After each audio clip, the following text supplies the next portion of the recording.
Something wrong with it. Please.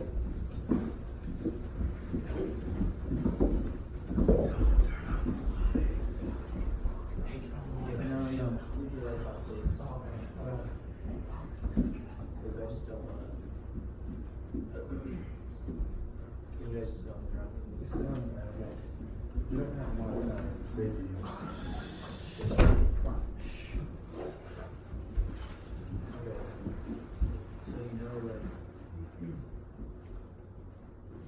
So of course I want to be like honest with you guys about who I am, of course, right? I told you guys. So this is something that's like really something that I've been thinking of sharing with you guys, but last night I just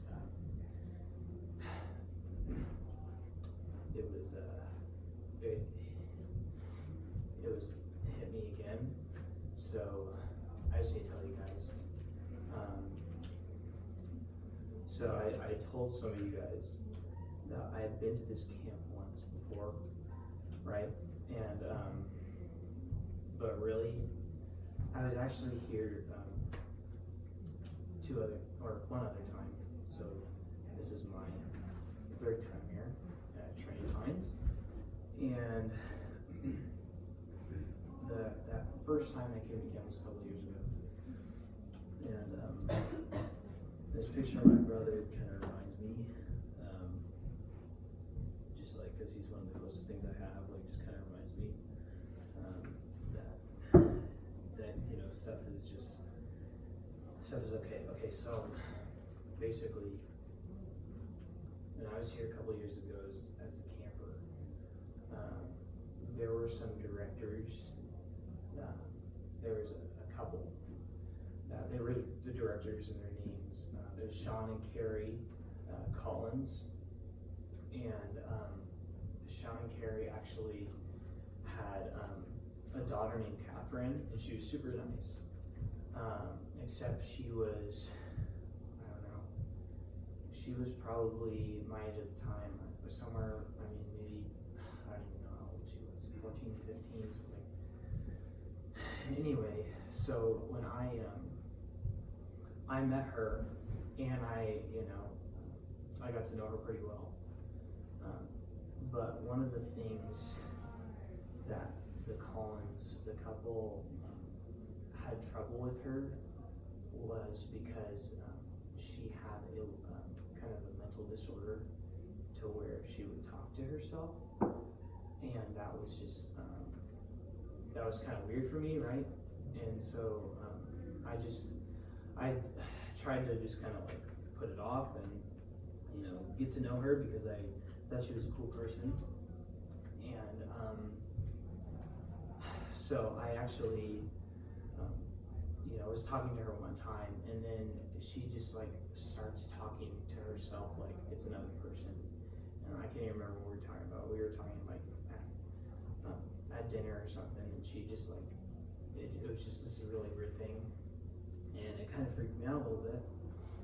And the Collins family they continued to have trouble with her as time went on, and so there was this one time where I actually was walking with her, and we were walking up to the amphitheater, and she actually she told me that she was started having like bad thoughts, and I didn't really know what that meant. And she just said like really bad thoughts, like I don't even know, and it kind of like it scared me the way she said it. And at that same time, her dad was actually looking for her because apparently they didn't know where she was. And so we were up by the amphitheater, and he always carries a gun on him because he's a hunter, but he would just like as for safety, I guess, as a director. I don't know. And so he had a gun with him, which wasn't important until Catherine and I were up there, and I was talking to her and just trying to make sure that like she was okay, and that it was, like I was just trying to, speak good words of good thoughts, and she just like kept saying like, I can't do this anymore. But she would it was, she would turn her head like this, and I literally didn't know what to do. And her dad ended up coming up there, and it was like getting a little later, and basically he came up and he was kind of frustrated because he was looking for Catherine, and I had said like, I'm sorry, it was my fault, and he said like, no, like it's Catherine's. And then Catherine like just like looked at her dad, like I just like watched her, and she just said like, you don't talk about me like that. And it was just kind of this really weird thing. And so I was like, I'm just going to leave you guys. And I just like started walking down the hill, and then I heard a bunch of yelling, and then like a couple of gunshots, and I ended up, I didn't know what to do. I didn't really want to go back up there, even though I was like, I just was so like emotionally worn right there. And Catherine's dad came down, was calling for help, and he had told me that Catherine had decided to come up to him and grab his gun from him that he was holding, and she ended up, it wasn't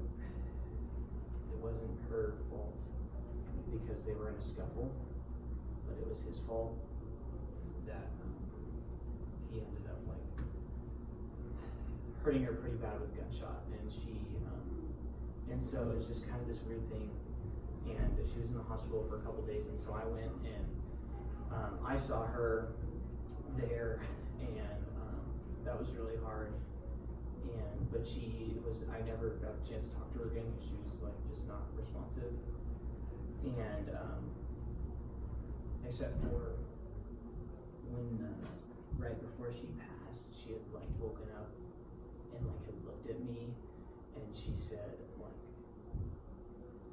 Riley, like don't go back. And I like kept asking her like what that meant. Like I didn't know if that was like something like we talked about before. And I didn't even know, and that was like basically it. And before she was gone. And so that has kind of every once in a while, like I will just hear, certain things, and I don't even know, like sometimes I feel like, I don't know if it's her or what, the reason I bring this up to you guys and like why it's important to me is because like I was walking to the amphitheater yesterday. Remember last night when I had to go grab my cajon from the amphitheater because we had to use it for our song, right? And it was dark, and so I had my flashlight. I was going up there, and like as I was going up there, I kid you not, that I was walking up there, and then I was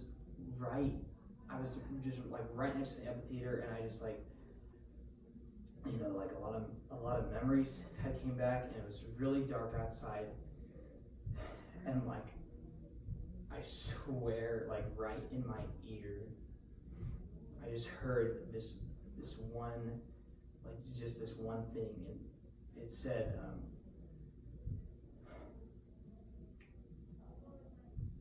Catherine,